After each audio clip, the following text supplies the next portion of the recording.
Alright, so if you don't know, a lot of these lessons come from email requests.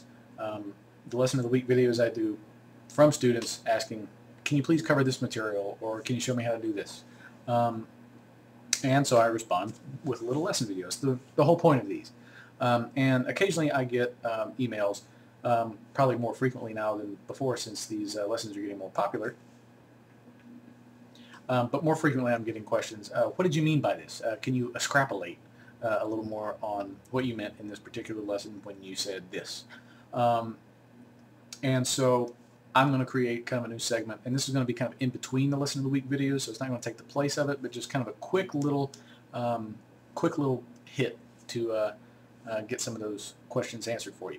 A quick shameless plug that I will do, I do teach, so if you want to go more in depth in some of these topics, if you want to get caught up with some of this stuff, because I know a lot of the things I talk about aren't necessarily very beginner material. So if you want to get caught up with some of this stuff, and if you want to go more in depth, contact me. I do webcam lessons. You know, you can contact me and you can set one up for free just to see what it's like, so you can get a good feel of it. So enough of that. So what I'm going to do in this little segment, I'll just call Mailbox, because I think mail call, somebody owns the rights to that. So in Mailbox, I'm just going to pull up an email that somebody has sent me asking me a specific question about a specific lesson that I did. So without more ado than is necessary. Oh, actually there is more ado. If you haven't taken advantage of it, andrewsmusiccorner.com, the request tab, that's where you can just type in questions to send to me about a lesson that we did, or to request some material for me to actually cover for you.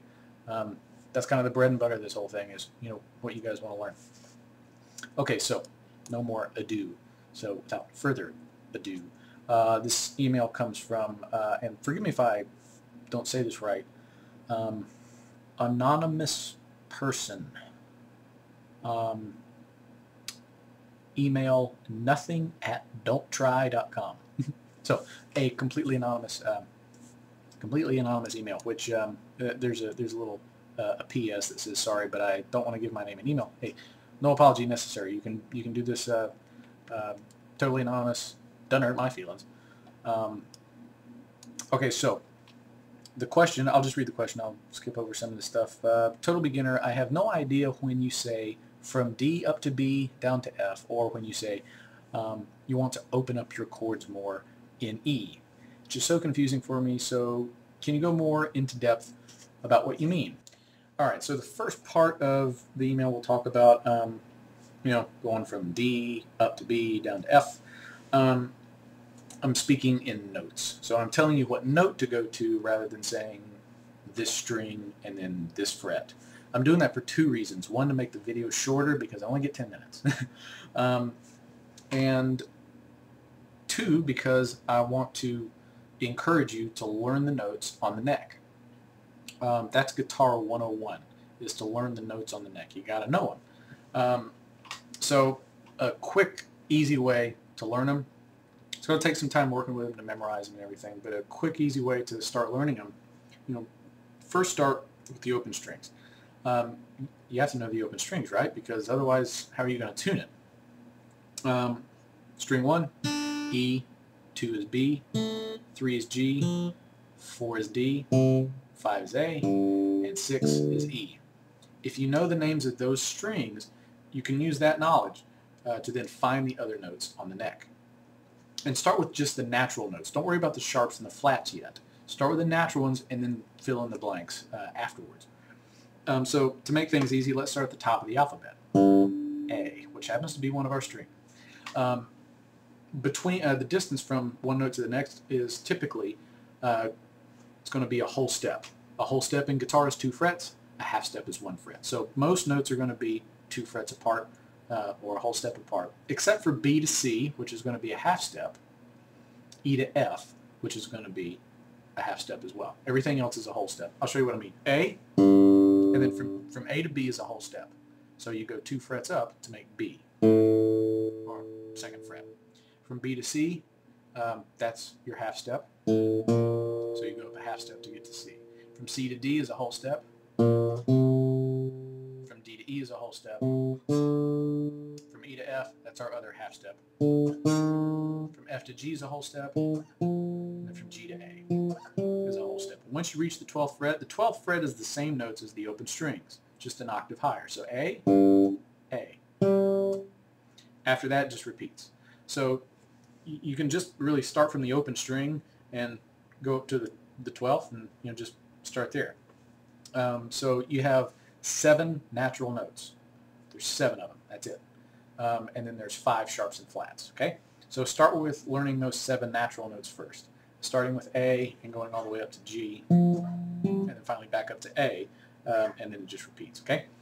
From there you can fill in the blanks. So from A and B, in between there, that fret that's in between, that's either a B flat or an A sharp. So they're the same note, A flat, B sharp. I'm sorry, A sharp, B flat.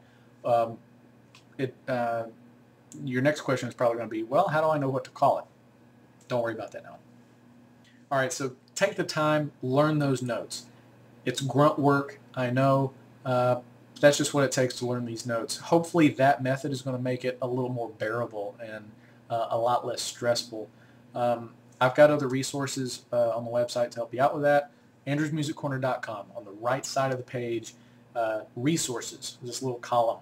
And under it is a link to an interactive fretboard that you can go in and click around, and it plots out notes on a fretboard for you. You can also print out blank fretboard diagrams that you can actually print and write on. Just the physical act of writing out a note on a piece of paper on a little fretboard diagram and seeing it, sometimes that helps. It helped me at least. Okay, so moving on, the next part of the email asking me about what I meant when I said open up your chords in E. I know exactly what lesson you're referring to. Is the June 21st acoustic checklist, right? So what I meant by that, opening up your chords using more open strings. It's really all I meant by that, because that way you get more sustain out of the chords, because when you're using open strings, you don't have fingers on them, so the note's going to last longer.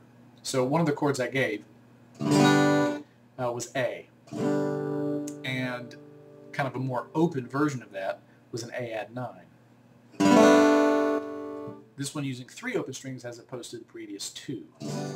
And I just went back and looked at that, and I realized I didn't put the PDF on the website with that lesson, but it's there now. I just put it up, so oops, sorry.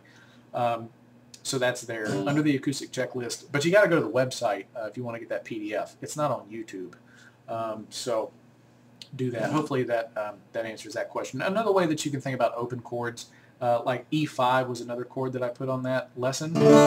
Another reason that's an open E is because it's neither major nor minor. So you can think of it as open to interpretation.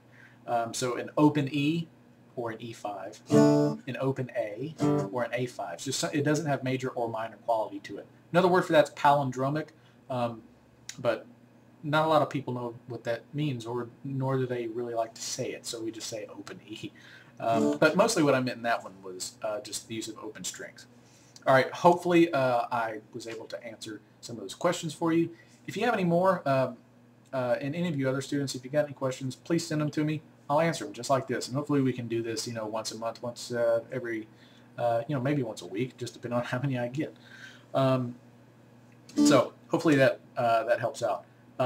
If I did not answer the question for you properly, if that wasn't the answer you're looking for, if you're still confused, another shameless plug, this is why I do lessons. There's only so much time I have in these little YouTube clips that I can put on there. I'm really only limited to 10 minutes. So again, the first webcam lesson is free, just so you can get a feel of it. So hopefully you can take advantage of that.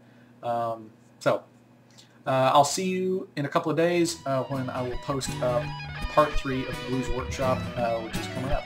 So see you next time.